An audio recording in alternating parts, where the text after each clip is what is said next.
এই দোয়াটা শিখে নেন, ইনশাআল্লাহ আপনার জীবনের সমস্ত সংকট কেটে যাবে।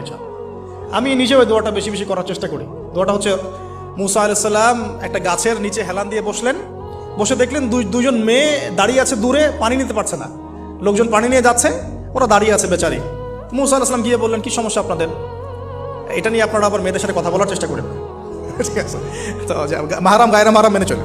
তারা বললেন যে আমাদের বাবা অনেক বৃদ্ধ মানুষ, আমরা পানি নিতে পারি না যতক্ষণ না আমাদের কম পানি নিয়ে চলে যায়। তো মুসা আলাইহিস সালাম একটু বললাম না, ফিজিক্যালি খুব স্ট্রং ছিলেন, থাকে না বডি বিল্ডার, সামনে গিয়ে কথা বলে সরো পানি দিতে দাও, তখন মানুষ একটু মূল্যায়ন করে না। তো মুসা আলাইহিস সালাম এভাবে পানি নিয়ে দিলেন এবং বাছুরদেরকে পানি পান করালেন, করিয়ে গাছের নিচে এসে বসে আছেন।